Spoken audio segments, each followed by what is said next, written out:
topic which we don't address as often as we should, a continent of enormous importance to us and unknown importance to us as we try to look into that dim future. We have as our guest the Assistant Secretary of State for African Affairs, Jendayi Frazer. We very much appreciate her being with us. She's a Stanford graduate. She's a super Stanford graduate. She got her BA there in political science and African American studies. I believe she has 2 master's degrees, one in international policy, one in international development education, and then her PhD is in political science. So her roots are strong there. She also later was there as a visiting professor at Stanford. In the academic world, she's been connected with several universities. She was a research associate at the Institute for Development Studies at the University of Nairobi in Kenya. She was an assistant professor in the John F. Kennedy School at Harvard, and she also was a member of the graduate faculty at the University of Denver. She's been an editor, or the editor, of Africa Today. Earlier in her career, she had a Council on Foreign Relations fellowship, which she spent at the Defense Department in the political military affairs area. She has served as our Senior Director of African Affairs at the National Security Council from 2001 to 2004, and then was our ambassador to South Africa, and now is appointed to this distinguished position of Assistant Secretary of State for African Affairs. It's my great pleasure to present to you the Honorable Jendayi Frazer.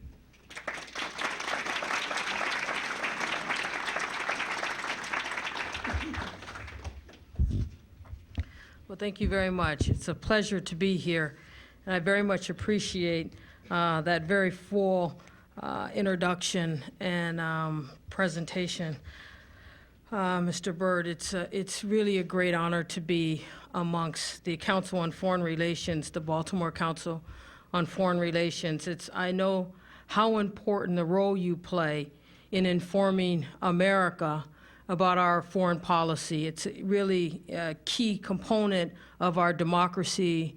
It's a key component of holding governments accountable and establishing, I hope, a very close relationship indeed with the people of Africa as a result both of my presentation and also, I'm sure, of your past activities and your future activities. So I'm really pleased to be here to talk about the current state of affairs on the continent, and especially to talk about U.S.-Africa policy, and look forward to our conversation through the question and answering session.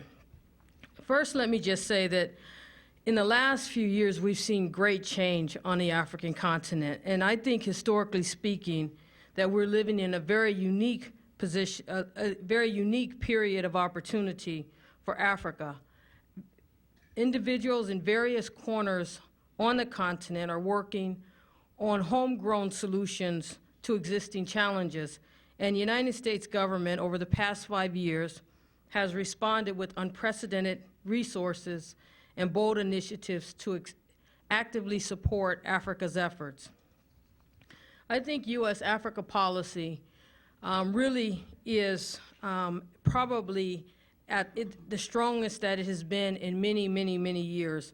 And that policy flows directly from President Bush's vision to make the world freer, to make the world better, and to make the world safer. And I believe that President Bush and Secretary Rice have made Africa a policy priority, and I am certainly proud to stand before you as a member of their team.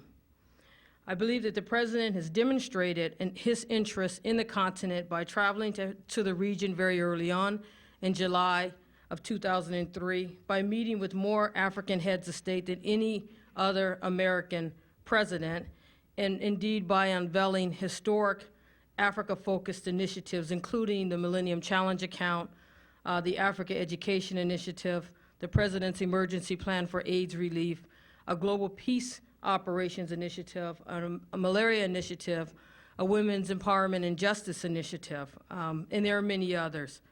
So I think that also this dedication is evident in the First Lady traveling several times to Africa, including her very last trip to lead the U.S. delegation to the recent inauguration of Liberian President Ellen Johnson Sirleaf, Africa's first elected female president, and certainly Secretary Rice was a part of that delegation, as was I. So it's a time in which we have a very holistic approach to Africa. We see it as integrated into our general national security strategy, and I think that the administration will continue to place Africa in this central role, to have this very, very high focus, high engagement of the most senior leadership. And this engagement is based on what Secretary Rice calls her transformational diplomacy, basically guided by the imperative of partnership and not paternalism. President Bush constantly says Africans are plenty capable of solving their own problems. And so we are trying to work with them hand in hand, not to stand above them, sort of directing and telling. What I would like to do this evening is really to forecast with you 4 of what I consider the key challenges that African leaders face and that will be faced by our Africa policy in the next year or so, the next 3 years. In short, the challenges are ending Africa's wars, building lasting democratic government, fostering self-sustaining economies, and effectively addressing the public health issues, particularly the HIV and AIDS pandemic, which is providing such a threat to the continent.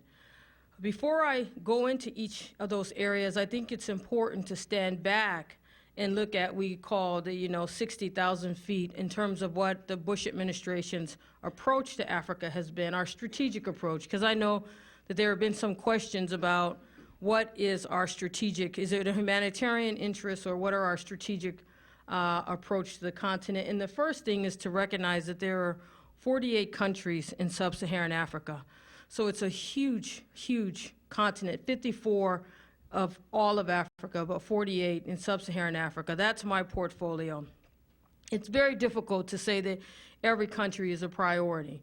If you look at this from a strategic perspective, what we're trying to do is look at the 5 sub-regions of the continent: North, East, Southern, Central, West Africa. And particularly for me, it's West, Central, East, and Southern, the 4. I don't deal with North Africa. That's in our, what we call our Middle East portfolio. In each of these sub-regions, we've identified strategic countries.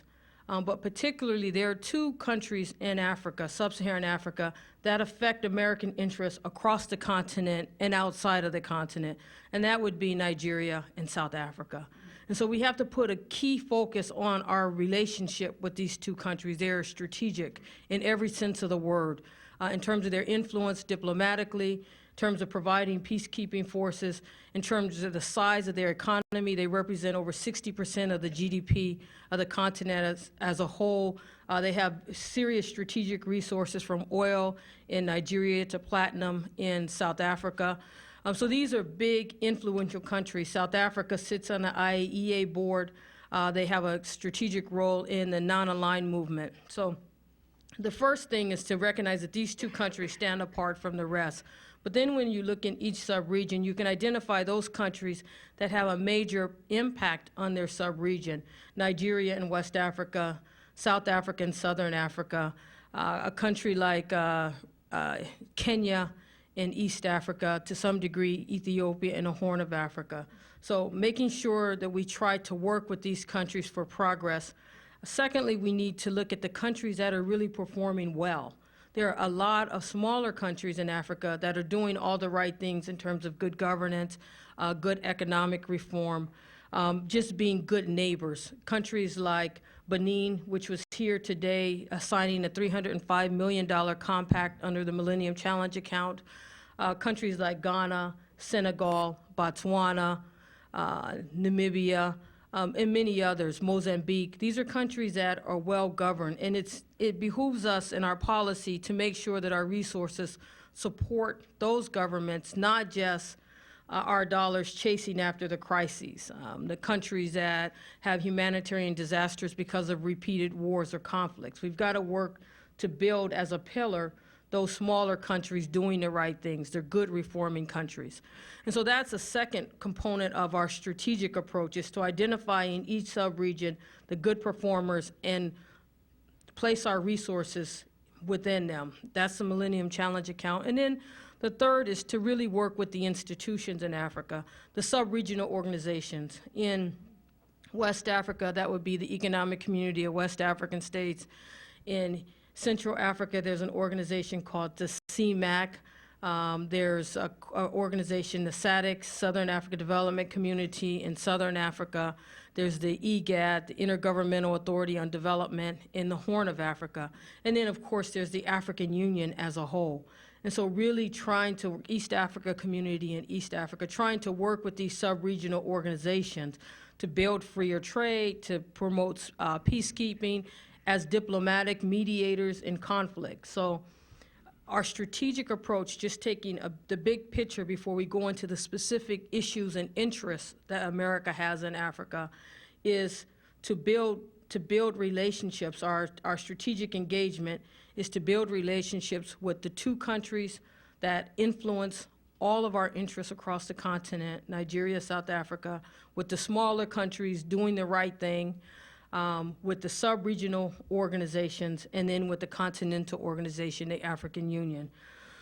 So this approach, this strategic approach, informs how we address ending the wars, building democratic countries, fostering self-sustaining economies, and addressing the public health issues.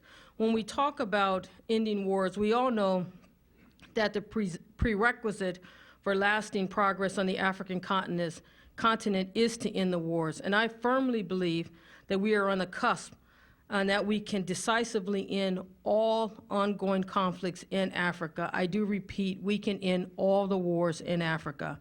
And I believe we are moving swiftly toward that goal.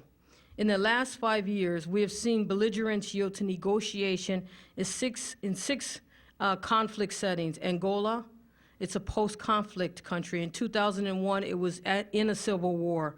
Burundi, in 2001, it was in a civil war. It's a post-conflict country. The Democratic Republic of Congo, in 2001, it was in a civil war. It still have problems in the Kivus and in the Ituri area in the eastern Congo.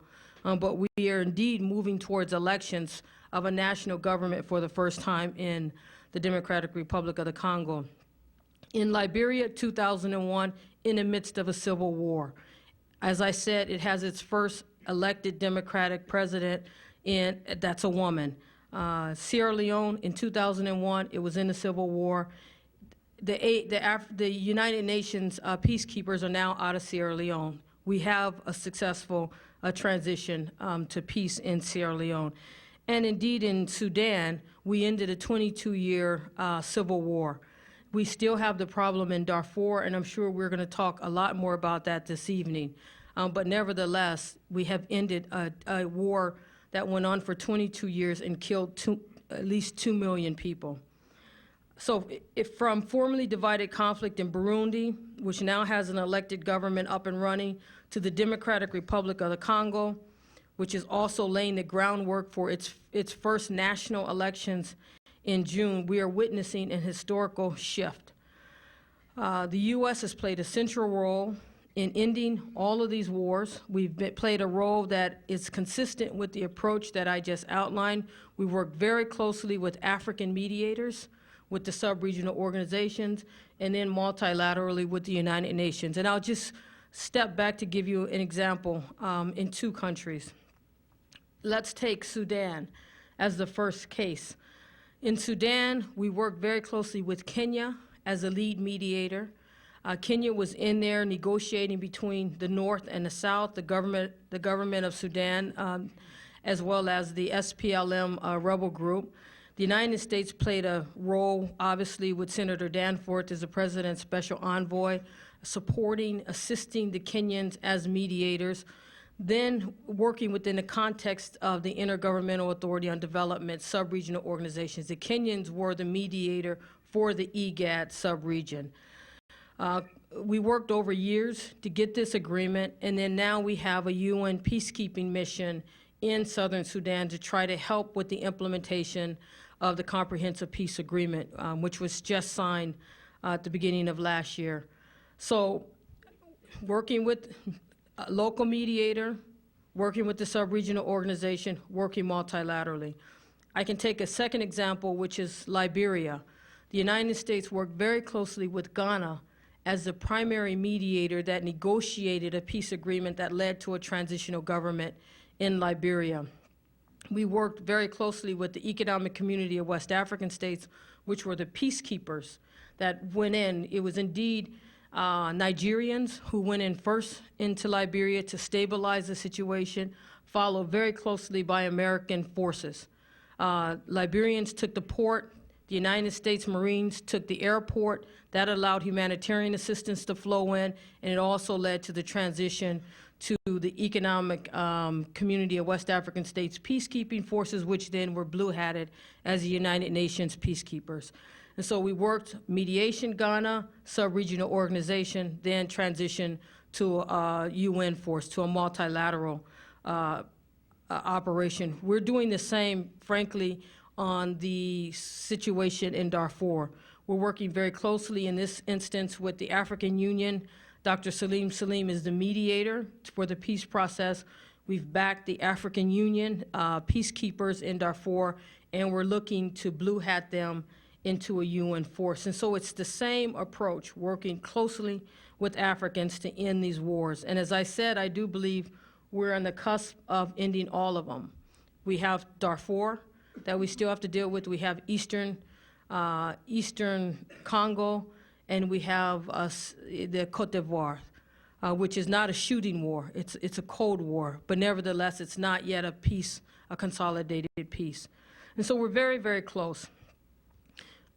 I believe that Africans, and I know that Africans are increasingly taking control of their own collective destiny with the African Union and its new partnership for African development, which is a vision for the continent, contributing to good governance across the continent. And the administration's goal is not just to see post-conflict transitions, but actually to see those post-conflict transitions become consolidated democracies. And what's interesting about this period is that when you end war, it's a moment in which institutions are extremely fluid. And so indeed, you can help shape those institutions to lead to democratic transitions, democratic consolidation.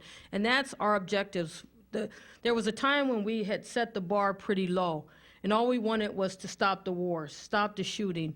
We've raised that bar a little bit and said, no, it actually matters the quality of the follow-on government. Because if you're going to have sustainable peace, the quality of that government matters. You can't just have a peace agreement hobbled together that will lead to an end to the shooting. You've actually got to get a government that's accountable to the population in order to have a sustainable peace. So democracy, we have to move to the democracy front. And indeed, in Africa, there's been progress. More than 2/3 of sub-Saharan African countries have had democratic elections since 2000. Power has changed hands in a number of nations, from Senegal to Tanzania and from Ghana to Zambia. So elections largely have been a success. But if we consider these advances in the context of transformational diplomacy, as the Secretary Rice states, what might we conclude right now? Clearly that over the next 2 to 3 years, we have to move beyond elections as a measure of freedom.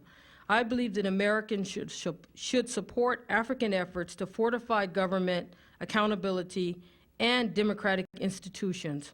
We have to be supportive of building the institutions, namely a free press, an independent judiciary, sound financial systems, independent electoral bodies or commissions, and a very vibrant political parties, including a loyal opposition capable to offer constructive criticism. I believe that Africans across the continent are embracing the right to shape their national governments, and as a result, the continent is freer and less prone to conflict today. However, the success of elections has also yielded to another challenge, and that is that across the continent, elections are becoming flashpoints of conflict. We really do need to build these loyal opposition, because too often the opposition in Africa will opt out of the election if they believe that they're going to lose. They'll sit in Europe, they'll say, oh no, it's an authoritarian government, I can't contest the election. And what we're saying to the opposition as well as to the ruling government is let's create a space of fair contestation. You need to get in there, and if you lose, take your seat in Parliament and fight from within the government. Don't sit in Europe or sit in America and say somehow you're oppressed and you can't really contest. Take your seat, take up your seat in government. And what I will do over the next few years is to really focus U.S. resources on creating these independent electoral bodies that can conduct fair elections, basically voter registration, actually conducting the vote itself, the poll, counting the ballots, adjudicating between the parties. If we have fair, independent electoral bodies, neutral bodies, I think that will help to not make elections the flashpoints of conflict that they are increasingly becoming. If we move to the economic front, the strength inherent in responsive free governments is complemented by economic might. And I believe strong countries require dynamic economies. We're trying to move beyond direct foreign aid. Certainly it can be helpful, especially to nations like Liberia, which are rebuilding after civil war. However, if we look at the big picture, a vibrant local and regional economy is the key to moving beyond the need for aid. A thriving economy requires accountability and transparency. Successful economies also typically welcome foreign investment and trading relationships with neighbors both near and far. And so the centerpiece of the Bush administration's economic approach to Africa is a free trade approach. That shouldn't be a surprise to anyone here. We're really trying to do free trade using a piece of legislation that has bipartisan support. It was indeed signed into law under the Clinton administration, namely the African Growth and Opportunity Act, commonly known as AGOA. There are 37 African nations currently who participate in the Africa Growth and Opportunity Act, and we hope that others like the newly democratic Liberia will also qualify to participate in coming months. AGOA basically provides duty-free access to the American market for over 6,400 tariff lines. This is an opportunity to stimulate development on the continent by creating jobs, by giving the opportunity for industry to move to Africa, create jobs, and then have free access to our market to sell products. It's a one-way trading relationship. We hope to build on that with free trade agreements eventually. But what we're trying to do on the economic front in terms of our broad approach is to level the playing field. To level the playing field for African countries, opening our markets to their products for trade. Also, we need to push for reform of the World Trade Organization, reform of the World Bank, reform of the IMF, all with the goal to level the playing field. What do I mean? On the World Trade Organization, President Bush has very boldly called for ending all agricultural subsidies, all of them. Cotton, beef, whatever the product, getting rid of all ag subsidies. And so this would level the playing field for African countries. He has said, however, that the United States will not unilaterally disarm. And what does he mean by that? We won't get rid of our ag subsidies until Europeans and Japanese get rid of their ag subsidies, because they're actually higher than the U.S. ag subsidies. And we need to do this within the context of the WTO, negotiate globally the ending of all agricultural subsidies. When I say World Bank reform, what am I talking about? Here we're really talking about debt and grants. In 2001, President Bush went to the World Bank and he said, let's end this unsustainable debt to the poorest countries. Why don't we provide all new assistance in the form of grants, because they can't pay back these loans anyway, and why don't we work on a program for the reforming countries to just cancel their debt? And indeed, at the last G8 in Glen Eagles, there was an agreement to cancel the debt of the heavily indebted poor countries. So that's leveling the playing field as well. But ultimately, what we need to do is focus on the private sector and on the trade relationship, stimulating African entrepreneurs, providing financing to them, providing capital to the young entrepreneurs and old entrepreneurs who are in Africa and need a break, because that's going to be the basis for sustainable economic growth and development. And we're looking at developing the Treasury Department and the State Department are looking at developing a new initiative on financing entrepreneurs that we hope to launch in the coming months. So definitely trade and the private sector are the keys to sustainable growth in Africa. And then finally, in terms of our 4 policy priorities, ending wars, building democracies, strengthening economies, we have to address the population, and particularly the health of the population. And as Americans, we take an interest in individuals' health, not only the well-being of the nation as a whole. We are compassionate people, and we've got to work with the Africans who are suffering, especially under this pandemic of HIV and AIDS. And what has been our response to that? I remember myself in 2001, I was President Bush's Special Assistant for Africa, and it was the beginning of the administration. Secretary Powell said, we've got to do something about HIV and AIDS. The president said we have to do something about HIV and AIDS. And what did we do? The very first thing we did was start the Global Fund for HIV and AIDS, TB, and malaria. The United States was the first country to put down a down payment, which was $300 million, to an idea, because there was no such thing as the Global Fund at that time. President Bush, standing with Kofi Annan and with President Obasanjo of Nigeria, with Senator Frist and other members, went to the Rose Garden and announced the United States will put the first $300 million towards this idea. He put Tommy Thompson, his Health and Human Services Secretary, as the chairman of the board of the Global Fund, and we helped create that with other countries around the world. 6 months later, we put another $300 million down for $600 million, and since then, we've been the largest contributor to the Global Fund. But we didn't stop there. The president then launched the PEPFAR, which is his, I think, signature initiative, the President's Emergency Plan for AIDS Relief, which provided $15 billion over a 5-year horizon. This PEPFAR program includes bilateral programs in more than 100 countries. It also supports the Global Fund to fight AIDS, TB, and malaria. PEPFAR is focused on Africa. Of the 15 focus countries that receive more resources and attention under PEPFAR, 12 of those are in sub-Saharan Africa. For the focus countries, the goals of PEPFAR is to treat 2 million HIV-infected individuals, to prevent 7 million new infections, and to provide care to 10 million individuals already infected with or affected by HIV and AIDS. We believe that the emergency plan is on track to meet these goals, and as of September 30th, 2005, more than 395,000 people in African-focused countries were receiving U.S.-supported treatment. This program is succeeding.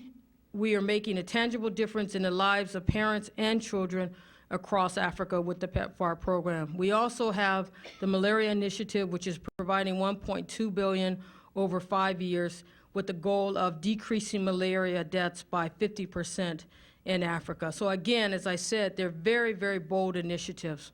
We have initiatives on peacekeeping, on African education, and many other areas. I would rather hold discussion of the initiatives to the question and answer. So in conclusion, I've traveled across Africa, and I've witnessed great hope, and for good reason.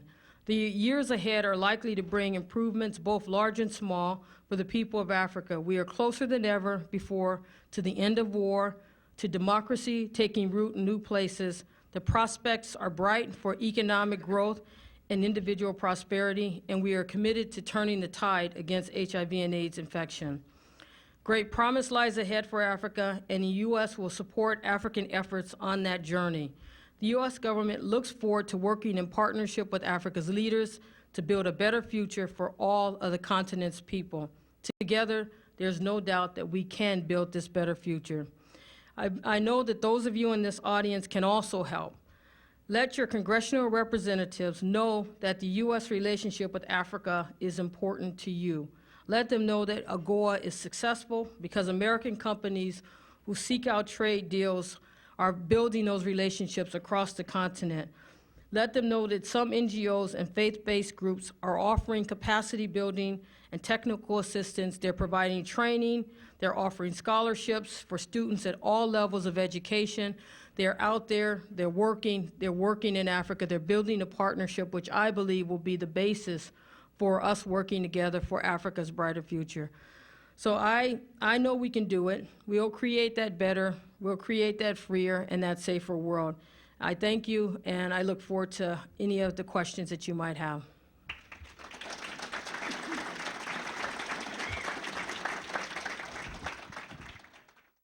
Would you comment on NGOs and private individuals and their relationship with the federal government, and Mr. Bono in particular, apparently? Well, they're supposedly giving billions of dollars. Right. Is it doing any good? It is doing good. We do work very closely both with Bill Gates as well as with Bono. Bono was just in my office after the prayer breakfast, and certainly he worked very closely with Secretary Rice when she was a national security advisor. He's met several times with President Bush as well. And so we've established a relationship with them very early on. The Gates Foundation is a large part of the President's conceptualization of the Malaria Initiative. It's based on public-private partnership, and the Gates Foundation has been a leader both on both on response to HIV and AIDS, which we're working with them in countries like Botswana, but also on malaria as well. And so we actually have a very strong relationship, both specifically with Gates and with Bono, and with Bono's organization, DATA. They're good friends of mine. I meet with them, talk to them all the time. We collaborate together. They were a large part of our thinking on HIV and AIDS, as well as our thinking on debt relief, as well as on trade. In general, in terms of the work of NGOs and faith-based organizations, President Bush recognized very early on, as did his aid czar, Ambassador Tobias, that the people who are on the ground in Africa who are really grappling with this pandemic are many from the faith-based community. Many faith-based organizations are there. They're providing the orphanages. They're doing the hospices. They're holding the people who are dying. They're taking care of the orphan children. And so a lot of our resources are devoted to them. And some people would say, well, it's an ideology. It's not an ideology. It's just pragmatic. We wanted to work with those who have the capacity on the ground, get the money to the people who needed it. And those who have the capacity on the ground happen to be many NGOs and faith-based organizations. What we're trying to do now with PEPFAR is to build local capacity, work with local NGOs, as well as build the institutional capacity of the national governments, their health ministries, helping them to build clinics and hospitals, and helping them to train local community health workers and others to try to respond to this pandemic, is because you do have to have that national capacity ultimately to succeed. The question is, what are we doing about authoritarian regimes? Yes, thank you. As I said, Egypt falls outside of my portfolio, so I wouldn't be able to answer that question in great detail, but I can talk about Zimbabwe. And indeed, as you're right, the government there is authoritarian. It's a government which we have sanctions against, targeted sanctions. It's a government which we have openly and publicly stated is not democratic, that the region itself, the Southern African Development Community region, needs to do more to put pressure on President Mugabe and the Zimbabwe African National Union Patriotic Front, ZANU-PF party, which is dominant there. It is a multi-party system. It's just that the other parties are so suppressed. particularly the Movement for Democratic Change, which is the main opposition party. The president mentioned Zimbabwe in the State of the Union address, and so part of what we do about authoritarian governments is to name them, to be clear that that's what they are. As I said, diplomatically, when I was ambassador to South Africa, I was always talking about Zimbabwe. I met with many other refugees from Zimbabwe when I was in South Africa who had fled their country because of political repression, because of a failed economy that's directly resulted from the political repression of the government. And so I think there's some clarity there. We also try to provide and assist civil society in Zimbabwe. It used to be the breadbasket of the region. Now it has no food. It's constantly in food crises. We try to provide humanitarian assistance to the population, which is suffering under this government. But what is our approach? To keep the sanctions on, to try to apply pressure. If they're targeted sanctions and they don't undermine the economy as a whole, they're specifically focused on various government officials as well as individuals who are supporting that government. We will continue to assist civil society. We will continue to put pressure on the neighborhood as well as on the African Union. Our basic message to the African Union is here you have this member that doesn't live up to the standards that you've set for yourselves. This new partnership for Africa's development is based on an idea of good governance, what's taking place in Zimbabwe. And unfortunately, the opposition party, the Movement for Development, Democratic Change, has started to fragment. There are two different sections of the party, so they're starting to split apart. That's not helpful either. But we'll continue to push on it. It might be a longer-term project. Would you comment on how the oil companies relate to the local population and what our government does to encourage that relationship? Yes, thank you. We do encourage the oil companies to be involved in community development, to assist in job creation by doing subcontracting with local companies, local entrepreneurs. They have varying records. You'll notice that much of the attack that's taking place is against Shell Oil Company. And so, Shell in particular has to work on its public diplomacy. It has to reach out more to the community because they're being specifically targeted in these attacks. But I meet often. I know some of my other colleagues meet often with government representatives. The government rep for an oil company, Shell or Chevron or whichever one is operating. In Equatorial Guinea, where I just came from, one of the things that I saw was that Marathon Oil Company and others are part of the Malaria Initiative. It's this private-public partnership. The United States is putting in some money for the Malaria Initiative. The oil companies are putting in money for the Malaria Initiative, and the government of Equatorial Guinea is putting in money for the Malaria Initiative. So we can work on that, using that model to try to work, again, both with the government of Nigeria, but also with the oil companies, more specifically, with the same type of approach. Government, companies, oil companies that are there, as well as the U.S. government trying to create or facilitate this outreach to the local community. Right now, my ambassador to Nigeria, Tom Campbell, as well as my deputy who works on West Africa, Linda Thomas Greenfield, are in London specifically with the government of Nigeria, looking at how they can foster economic development in the Niger Delta. So we definitely are focused on it, and we're working in that regard to try to certainly encourage the companies to do more. Would you comment on the relationship between development on one hand and terrorism on the other, and specifically on the question of whether we're doing enough with respect to Ethiopia? Yes, thank you for that question. I think that we are supporting the people of Ethiopia, and in fact, we don't provide any money to the government of Ethiopia. All of our development assistance goes directly to NGOs. None of it goes through the government. And that's the case across Africa. because we don't provide budget support. You know, the British and many of the European countries provide budget support to the governments. We don't do that. We provide assistance, program assistance to non-governmental organizations and entities. So that the first thing is we're not funding the government of Ethiopia. Secondly, we do continue to have diplomatic relations with the government of Ethiopia, but we also have outreach to all of the opposition groups in Ethiopia. For example, one of the main opposition leaders of the CUD or CUF in Ethiopia, it was because of our intervention that person just had a surgery and saved their eyesight. That just happened this weekend.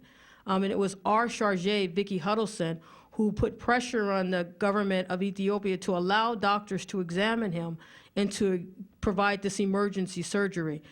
So we are in dialogue both with the opposition as well as with the government. And we're urging both to allow for greater, I should say, for greater engagement of civil society. The problems in Ethiopia are ones that we've spoken out, I directly have spoken out, and that is after this election, there was contestation about the election results. As I said, elections are becoming flashpoints of opposition. There are some internal opposition groups in Ethiopia that want to take their seats. There's others that do not want to take their seats. There are external groups, many of them based in the United States, that do not want to take the ones that are inside to take their seats. Our policy is that the opposition for the first time in Ethiopia won lots and lots of seats in parliament, and they should take their seats in parliament and keep pushing for greater democratization from within. And our policy is that Meles, Prime Minister Meles, who has jailed so many of the opposition, needs to allow them to leave immediately. So we're very clear on that. As for American soldiers, I assume you're talking about the soldiers from the CJTF-HOA, the Combined Joint Task Force Horn of Africa, which is based in Djibouti. I was with General Gormley, who's the commander there, and I just went to the Ogaden area of Ethiopia, and I saw soldiers providing water to farmers, you know, allowing for the development of food crops, which was amazing in the desert. That's what I saw. I didn't see anyone training or anything else. And in fact, I sort of questioned, these were mainly reservists who were civil affairs guys and were trying to get the irrigation system in that region up and running again. That's what I saw with my own eyes. I was just there. I was literally just there in, this is what, February? I guess it was probably the beginning of February or the end of January. So I do see soldiers. You know, personally, I think it's fabulous for the communities that they're working in. I question, you know, these civil affairs guys being there doing that in a broader sense of what is necessary to address the challenges of terrorist activity, which is indeed right on the border there in Somalia. You have extremists, jihadists, and others who have attacked. Some of the guys who were part of 9/11 came from Kenya and from Tanzania and from Somalia. And so Precisely my point. If we would put more money into development, we wouldn't have to worry as much about terrorism. And it's the same example with the Niger Delta. my point is that those soldiers were there doing development. That's my point, is they were actually there doing development in the Ogaden. And training Ethiopian government. No, they were actually working with farmers, irrigating the desert so that they could grow crops and feed their communities. Two questions. One has to do with Darfur, and the question was, why has the UN or NATO or anybody else been so slow to respond to what could be called genocide there? And then secondly, family planning. Yes. Sure, thank you. On Sudan, you're quite correct that the United States has characterized what's going on in Darfur as a genocide. and that indeed the government of Sudan, working with its militia, the Janjaweed, have attacked the people of Darfur. And those people of Darfur have historically been very marginalized in society, nationally. I said a war because there are also many other groups, the Sudan Liberation Army, SLA, there's the Justice Equality Movement, JEM. There are many other rebel groups that are also a part of this conflict. Now, these rebel groups are in some ways representative of the marginalized people. They're not the same as them. And so they're also fighting each other, as well as fighting the militia, as well as fighting government of Sudan forces. All of them signed a ceasefire agreement in N'Djamena, Chad, saying that they would stop attacking each other, stop putting at risk innocent people, and stop attacking the internally displaced camps, because they all have done so. The government, its militias, as well as those who are fighting against the government and its militias for a just cause. And so that's the sense to which I say that there's a conflict. But clearly the one that's most responsible for the violence that's taking place in Darfur is the government and its militia. It's the one responsible for so many people, hundreds of thousands of people being displaced from their homes, being refugees in neighboring countries. So we're very clear about that. Why has it taken the African Union so long to allow for a transition to a UN force? I can assure you that the administration is working every single day on this and is putting pressure on the African Union to do so. I can't understand why it's taking it so long, frankly. They've done an admirable job. 7,000 African Union forces are there. The main troop contributors are Nigeria, Rwanda, Senegal. They're out there. They're trying to save lives. There's no doubt about it. They need more forces. They need more financing, and they need more capacity, both planning, logistics, intelligence, mobility, and the UN can help assist with that. The United States has a presidency of the Security Council this month, and every single day I've been on the phone with African heads of state saying, make the formal request. Because in January, they asked the UN to blue hat the AMIS force, the African Union force, in principle. Now they need to do it formally. I just got off the phone with President Kagame today. I've talked to President Sassou Nguesso, the president of the African Union. Secretary Rice has talked to President Obasanjo, the main troop contributors. I've talked 2 and 3 times to President Wade. I've talked to President Biya, to President Obiang, all of them. All of the member states say, yes, we want it done yesterday. The Secretariat of the African Union, the chairman of the African Union, is saying it can't happen until March 3rd or 4th. We can't make the formal request until we hold a ministerial level meeting. So they're allowing process to be more of a priority than protection of the innocent people. And I frankly do not understand it at all. I know that National Security Advisor is planning, Steve Hadley is planning tomorrow to call more African heads of state. What we're hoping, though, is that we'll have that formal request by at least early March so that the UN can do its planning. But what's going to happen is the UN takes time as well.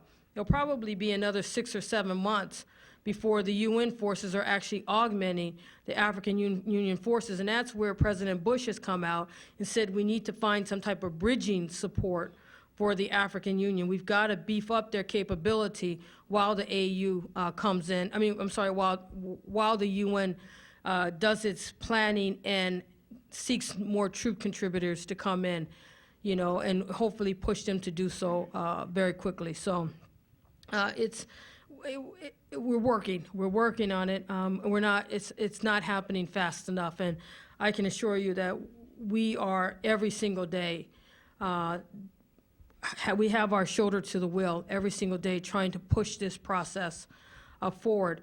On the question of the president ending support for family planning, I'm not so sure that that's what has happened. I know that that's what's publicly talked about. I think that what you're talking about is what they call Mexico City rules, which essentially was the United States saying that it wasn't going to provide any of our public dollars, citizens, our taxpayers' dollars, to clinics that carried out abortion. And that's really, it wasn't an anti-family planning. It was that U.S. dollars can't be used to conduct abortions. And I think you know that there are many in American society that feel that it's inappropriate for our tax dollars to be used for abortion. What President Bush has said, especially under the emergency plan for AIDS relief, is that he has suspended the Mexico City rules because there's so few clinics out there working. And so what he said is you've got to make sure that none of the dollars, if a clinic carries out abortion, and that clinic is also doing HIV/AIDS treatment, prevention, and care, as long as we have clear accountability to make sure that none of our U.S. taxpayers' dollars are going towards the abortion, but instead they're going towards prevention, treatment, and care, those dollars can continue to flow to that particular clinic. But it wasn't an anti-family planning, it was an anti-abortion campaign against the use of public dollars. Would you comment upon land being owned by a very small percentage of the population and how the United States works with the government with respect to that particular kind of problem? You're quite right that that's a problem, and it's especially a problem throughout Southern Africa where you had settler populations. In Zimbabwe in particular, I don't think we did enough fast enough. And I think that as a result, we gave that issue to President Mugabe, who used it to perpetuate himself in power. What we should have done and said, and we actually had the legislation to do it, we had the Zimbabwe Democracy and Economic Recovery Act, which is our Congress came up with this ZIDRA, a legislation which says that we have to address land reform issues, but we need to do it as a carrot. As the ZANU-PF government allows for greater democratization, we should put this out as an incentive to them. Unfortunately, his government has destroyed the economy. The lesson learned there is for South Africa. And in South Africa, they have what is called a willing seller, willing buyer program. So it's based on market, and it's not based on coercion or appropriation. We support that program.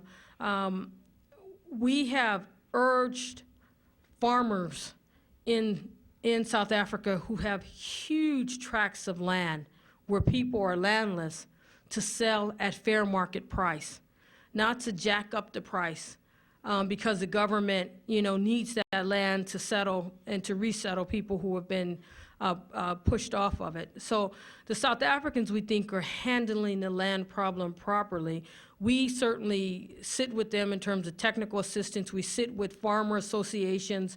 Our USAID in particular will sit with them, look at their documents, help them technically on, developing appropriate programs for communities acquiring land as communities. We, in our public diplomacy, have spoken out that farmers need to sell at fair prices. We've also kept encouraging the government of South Africa to do it as a willing seller, willing buyer program. So we're trying to be much more proactive in the case of South Africa than we were in the case of Zimbabwe. Would you comment quickly, if you can, on the question of running into governments which turn out to be authoritarian after a democratic start? And secondly, what one does when money which is sent for good purposes, such as pipelines in Chad, are misappropriated? Yes, thank you for that. On Uganda, we were quite disappointed that President Museveni went for a third term. Our problem is he did it constitutionally. He got his parliament to carry out the necessary votes to have a third term. And, it's difficult to argue with him when you see Britain and other countries that don't have term limits. We've said to him that he needs to groom new leadership, successors. We pointed to Tanzania, which has had 3 democratic successive elected presidents. He indeed is his election ended the election happened today, and so we're monitoring that very closely. As for the main opposition member who was a close ally, Museveni, in past years.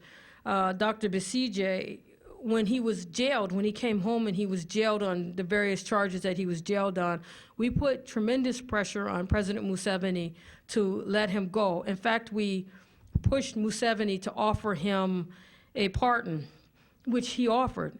Besigye declined to take that pardon. He has been out throughout the period of the campaign. He's not in jail. He's actually out campaigning. Besigye is on bail, and he's out and he's campaigning. I've asked the government officials, what will you do if this guy that you have charges against actually wins the election? What happens to the charges? So we don't think the playing field was level insofar as him coming home and facing those charges, but he has been allowed to contest the election. We were very disappointed in Museveni going for a third term, changing his constitution. What we did about it is I talked about the Millennium Challenge account. His country qualified, but we felt the trend line was negative, and so he didn't get Millennium Challenge account assistance. Benin just signed a $305 million contract for Millennium Challenge account. Uganda got zero because of this third term issue. So in not doing something, we did something there. On the question of Chad and the oil, again, we're quite disappointed that the Chadian parliament decided through its vote to in the terms of the financial mechanism that they had with the World Bank in terms of the use of the resources from the oil. And then President Deby ratified what the parliament did. Right now, the World Bank and the government, Deby's government, are in discussion, in dialogue about how they can put that system back in place. The problem that Deby was able to use to do that was that he was being attacked by Sudan. There were rebel forces going back and forth between his country, and he said, I need that money for security. He also had internal instability. He had members of his own military rebelling. He needed to pay them off. And so he said, when a country faces a new security requirement, he negotiated that deal years ago. Now I'm facing a security requirement. I need access to my revenue. So I'm going to break the deal. What we're saying is, yes, you probably do need access to your revenue, but do it within the system. Don't break the agreement that you made to distribute that money But in general, on your question, we have to work with governments that have these significant oil resources to make sure that they're distributed to the population as a whole. Madam Ambassador, we certainly thank you for a marvelous evening.